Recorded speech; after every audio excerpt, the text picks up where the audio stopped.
I don't want to do dishes. You don't want to do dishes. So today we're doing one-pot meals that are light on prep and cleanup. All you need is a cutting board, a pot or pan, and a few utensils. Does that mean there'll be less flavor?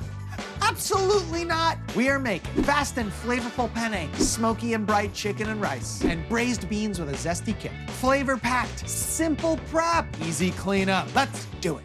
Life can be a struggle, but a good meal doesn't have to be.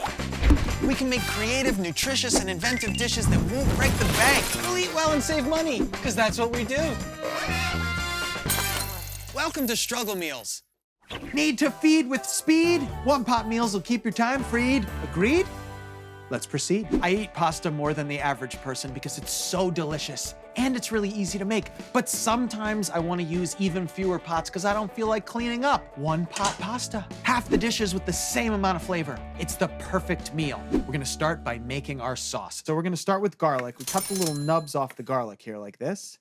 We're cutting the garlic into thin pieces. Put it right into our pan. I always like to do the onion second so that I cry less. We're just gonna cut this onion super thin.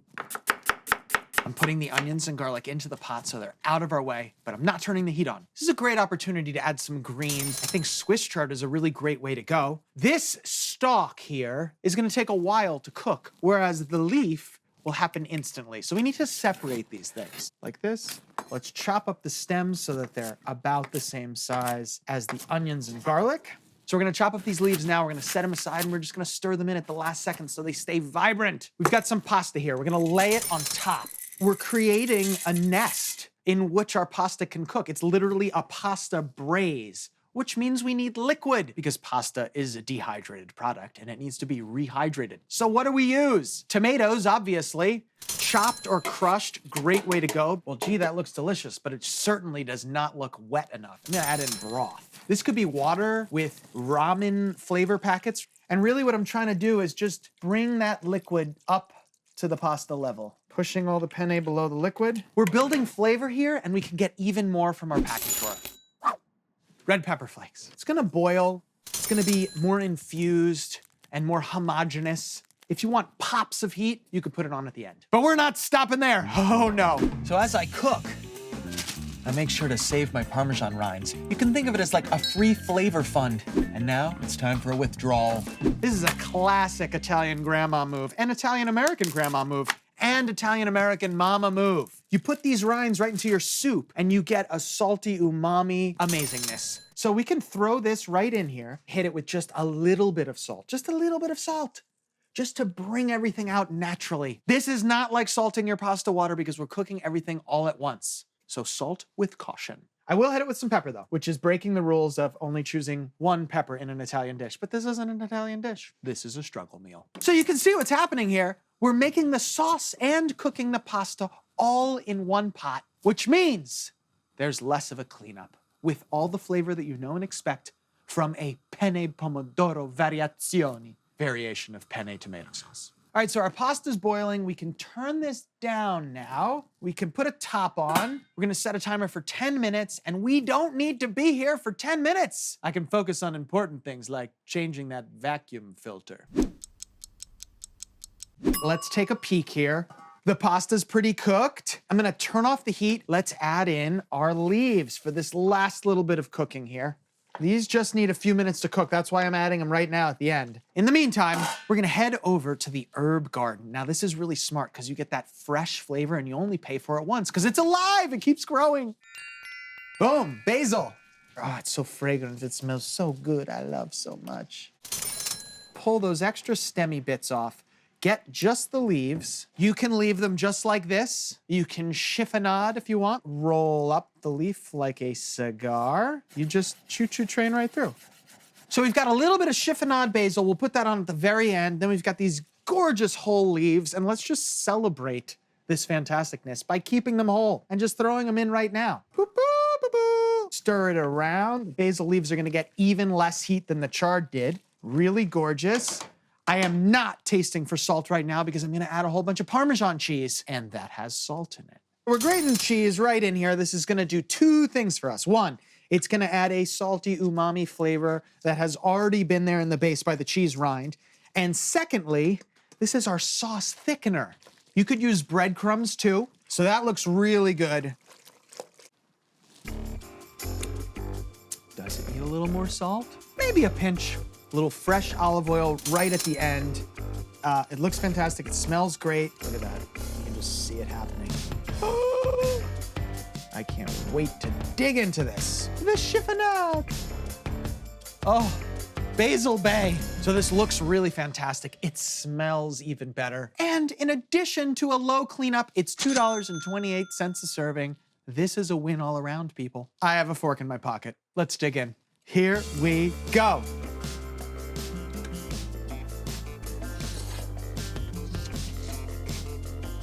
So hot.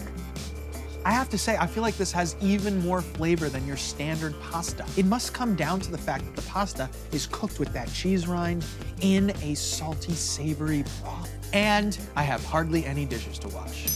What more could you want? No dishes at all? That's gonna cost you. It's called a restaurant.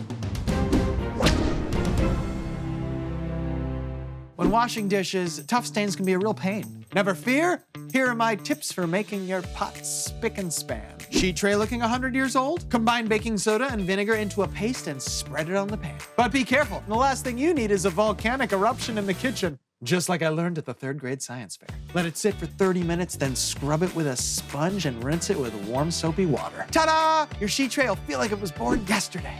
Shiny stock pots and saucepans in ruins with ugly stains? You've scrubbed, but the stains remain. Create a slurry of baking soda and water on the bottom of the pan, let it sit for a few minutes, and then scrub it off. If the stains are still there, do it again, let it sit even longer. If you have extra built-up grease, rub a few pinches of coarse salt on them. Rinse and voila! You've resurrected your pots and pans. Enameled cast iron. It can be a tricky one to clean. To remove stubborn stains, boil 2 cups of water with 4 tablespoons of baking soda. Don't use any steel wool, that'll scratch the pan. Try a soft sponge or a dish scrubber. Basically, we're deglazing the pan. These simple steps will have your cookware shining bright as new in no time. Stains and crusty food, be gone! Here's a fun one for any night of the week. Super flavorful chicken and rice in a single pan, so there's minimal cleanup, minimal fuss, and maximal flavor. Is that a word? I don't know. Let's get started. We're gonna use skin-on, bone-in chicken. The skin is gonna render out fat, give us wonderful flavor throughout our rice, and that dark meat with the bone in is gonna be highly resilient to a long braise in the oven. Perfection. I'm gonna heat up my cast iron pan. We're just gonna hit the chicken with a little salt and pepper. I'm adding a little oil to the hot pan here. And we go skin side down. We're gonna season the other side now that it's in the pan. I think that just makes for a little bit less of a mess. We've got some garlic. If you've got one of these super fine graters, this is a really easy way to deal with it. We're gonna do a fine dice on our onion so that it really just like melts into the rice. So we'll take a little bit of the top end off. If we just go straight down, but not all the way through, always trying to keep this together. And I mean, you can see how these are gonna be like 1 centimeter pieces as it is. And now we go perpendicular, straight through, like that. I'm gonna take a look at the chicken now, and that's looking pretty fantastic. So I'm flipping the chicken over, and I'm just creating a little bit of space here. I'm coming in with onion. Oh, that smells nice. Garlic goes in. Let's hit this with a little salt and pepper, all right? And I just want to see a bunch of liquid be released. The aroma's fantastic. That natural chicken schmaltz rendered right off the chicken. And now the onion is picking up those flavors. It's one of the reasons why this is so great when you do a one-pot dish, because really nothing is disposed of. So all of the flavor is retained into this single pot. Once it's gotten a little bit of color, we're gonna add smoked paprika. It's gonna add more complex flavor. It's gonna make it taste like it was cooked over charcoals. So the paprika goes in. Ah, I smell it right away. I love it. The smoked paprika is really one of the greatest spices ever after salt. I'm adding a can of diced tomatoes. These will add gorgeous color to our rice. They'll make sure the dish doesn't get too heavy because they've got a perfect amount of acidity. So I'm gonna add in my rice now. This rice is gonna have so much flavor. I mean, it's gonna soak up all that chicken fat, which was soaked up by the onion and the smoked paprika and the tomato. Mwah, fantastic. So now we're gonna add the liquid, which is chicken stock, and that will complete our flavor bomb rice cooked to perfection. Pick up this chicken here and then set it back on top here. So we'll do that and try to disperse some rice into the area formerly occupied. And that's it. We're ready to do this because we're at a simmer here. So this is gonna go into the oven. It's gonna cook for 45 minutes and it's hands-off cooking, which means you've got some time to check something off that to-do list. I checked off a bunch of things on my checklist. Now it smells great in here. Let's take a peek. Hooah! I can smell that smoked paprika and it's glorious. Da, da, da! Whoa! It's like a wall of aroma that just hit my nasal cavity. Let's add some brightness. I've got some frozen peas and I've got some pitted green olives. They're gonna be perfect. Can sort of mix this rice together.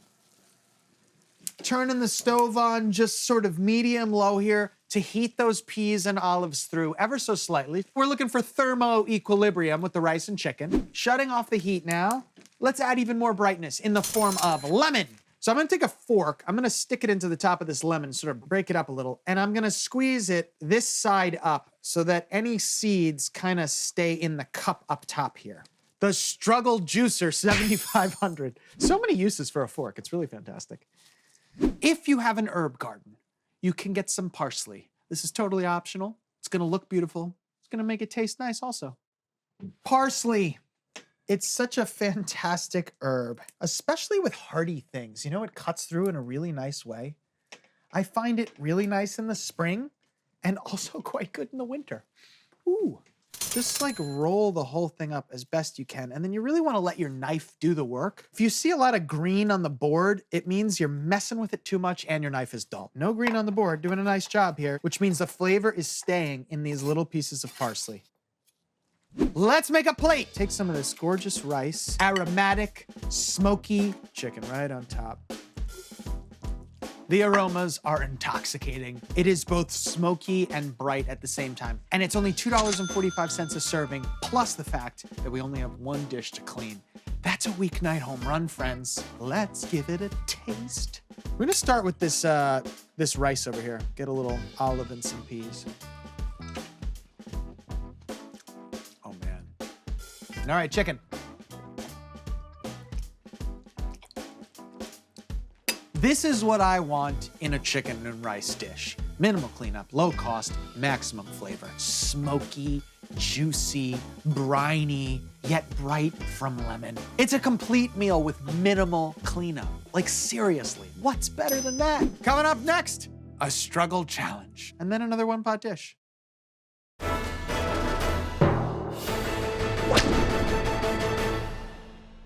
It's time for a struggle challenge. Let's see what you've got up your sleeve today. I'm hosting my extended family for breakfast because I convinced myself it would be less work than dinner. But now I'm stumped. Any ideas for recipes that won't require a ton of prep or cleanup? This is a great question. I don't have an answer right now, but we will work our way through it because it's all about minimal cleanup today. And I believe we can do something with breakfast in that vein. Let's see what's inside your very small fridge. Da-da-da! Eggs, butter, bacon, and milk. We've got our breakfast basics here, right? Let's see what else we got in the pantry. Baking soda and baking powder. I mean, this is pretty great if you're gonna make a pancake, which potentially we wanna do. Sugar is fantastic. Vanilla is fantastic. Bread. What do we got over here? Syrup. I got the blueberries and the strawberries. One pot, one trip. Fresh fruit. Oh, vanilla, maple syrup. Okay, and I got sugar and I got the finest bread. 5-second rule. Now, you could rinse them off. It's not like the end of the world that this touched the ground. In this challenge, I'm gonna follow the rules for the rest of the recipes, which is that I'm only gonna use one pot or pan. When I think of breakfast, I think of griddles, I think of lots of surface area, and that makes me think that the best choice for this breakfast is a sheet tray, because it's gonna give us maximum area. Let's get started. Sheet tray. I think it would be really fun to see if we can just make a giant pancake on a sheet tray. Instead of standing over a hot griddle and flipping 24 pancakes, and like the first ones are cold by the time the last ones are done, this is gonna come out all at once and just be perfect. In theory. Here we go. So I'm just gonna take some butter and grease the whole pan, because this might stick. Flour. baking soda, baking powder, make sure we get a little bit of lift. Let me take a fork and just try to mix the baking soda and baking powder within the flour. The idea being, you know, you want it to rise evenly everywhere. We're gonna hit it with some sugar, neutral oil here. Eyeballing everything here. We'll hit it with some milk. Yeah, I don't know if I recommend doing this at home. This is an experiment. All right, egg. Already leaking. Get back in there. The dam has been breached. All right, I'm breaking my yolks. Oh boy. Oh boy. Very bad. This might not work. And if I just used a bowl is like a brilliant design because all liquid falls to the bottom of a single point and you can work it in. But here, it's all dispersing everywhere, which is just chaos. I'm gonna hit it with a little vanilla extract. So cinnamon's going in. I'm just gonna try to spread this out. Come on, get in there, milk. Smooth. All right, it kind of worked. We can get a 2-for-1 here. Fruit on one side, other stuff on the other side. So I'll get to blueberry pancakes. We're gonna do the old strawberry thumb technique. Some chocolate chips on this side. Oh, please work. All right, and a banana. Yeah, this is complete insanity. All we gotta do now is stick it in the oven and hope that it rises and becomes fluffy and fantastic. 15 minutes have passed. Let's see what this looks like. I have no idea if it's cooked or if it's completely stuck to the pan, but it looks pretty good. I think it's cooked. Oh my goodness. Yeah, that's cooked. That's cooked through. Our 5-second rule pancake on top. Sciroppo, burro. This looks great. I'm gonna give it a 9 on looks. I just wish it had a side of bacon. Bacon, also cooked on a sheet pan. Let's try this amazing creation. That bite was really good. I just need a little more salt in my batter, I gotta be honest. Taste-wise, I'm giving it an 8.5, just because there's a little bit of room for improvement. Hands off, super easy, breakfast is served. So 8.5 and 9, that comes to 17.5, which is a pretty good score. Thank you very much for this challenge. It was really fun taking an old classic and putting it into a new form. Highly recommend trying this. Use a mixing bowl. Don't go anywhere. More one-pot dishes coming up right after this. Wholesome, nourishing, buttery beans and greens. These are not quite a soup, but they're totally brothy. We're sticking with the one-pot theme, which means this is an easy recipe to fit into your busy schedule. For this one-pot dish, we're using a Dutch oven. Fire. I know you don't think of it this way, but that right there, that is technology. Now let me show you convenience. That's this dish. Garlic, the base of really any soup. Are we gonna chop it? 9! We're gonna smash it. So poop like that. That's gonna open up essential oils in the garlic. It's gonna give you that flavor, and you don't need any knife skills. Oil into the pan, garlic onto the knife, garlic in. We've got some sliced onions. Those are going in too with the garlic. A little salt and pepper. Oh, I'm gonna do 2 hands at once to save time. Wow. Fennel. The fennel gives you the structural integrity of an onion, but with like a brighter, more anise flavor, like licorice. You really cut it however you want. It's just as sturdy as an onion. So we got some nice caramelization happening here on the onion. That's gonna continue through with the fennel, and we're gonna have a wonderfully complex, yet high society flavor profile, which we can add some spice to from the package drawer. You put red pepper in right now, and it cooks in this hot oil. It's gonna be extra spicy. So these are cannellini beans. You can use any white bean that you've got in a can, rinse them, and add them. We're gonna hit this with a little bit of broth now. This way the broth sort of like reheats the beans through, hydrates the fennel and the onion. That's what we're looking for. While that simmers, we're gonna toast this baguette. It'll be the perfect accompaniment. This is cooked through. We can kill the heat and add our spinach. Listen, the residual heat of our beans and greens is gonna cook our spinach and reduce it down to nothing. Kind of get the spinach underneath if you can. Push it in, mix it around. We've got a lemon. Cut the lemon in half. A little struggle whisk 7500. Brightness, antioxidants, good color on that spinach. Make sure that it holds acid. How do we get these already buttery beans even creamier while adding more flavor? The answer, of course, is packet drawer Dijon mustard. More acid, spice, salt. Mix it around.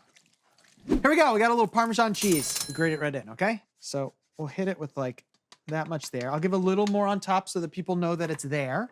But this now gets mixed in. We have some free garnish right here in the form of our fennel fronds. Just get the small stuff off the stalk. Just leave the stalk behind. That can go right into your stalk bucket to the herb garden. Now we got a little dill right here. It always brings a Scandinavian flair. Some parsley. I'm down with that. Boom. Successful withdrawal. Parsley going in. Fennel fronds going in. Dill going in. I'm gonna grab my baguette. Got it all mixy here. Oh, nice. Beautiful. Let's get some beans. If you want to hit it with a little more cheese, you are welcome to do so. Toasted bread, which is one of the great aromas of life, comes in at $2.91, and we don't even have to pay for a cleanup crew. Let's dig in.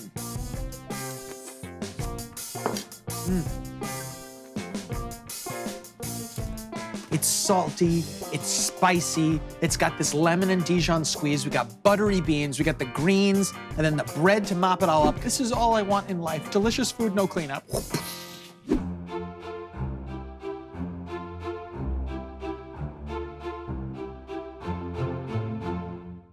And just like that, kitchen cleanup is done. We made 3 delicious and filling meals. And I saved time and energy by using just a single pot or pan for each one. Minimum effort, maximum flavor.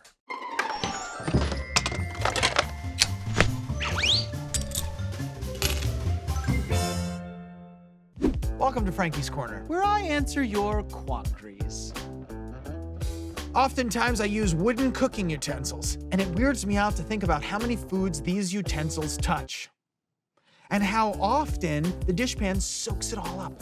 Can you clarify for me, does wood soak up all the food and dishwater? The answer is yes, sometimes. If your wooden utensils are super dried out, then yeah, they're gonna absorb all kinds of stuff, and that is kind of gross. But the only reason your wooden utensils would get that dry is if you're constantly leaving them soaking in water or putting them in the dishwasher. The tip is, treat your wooden utensils like a knife. Don't soak them for a long time, and everything will be fine.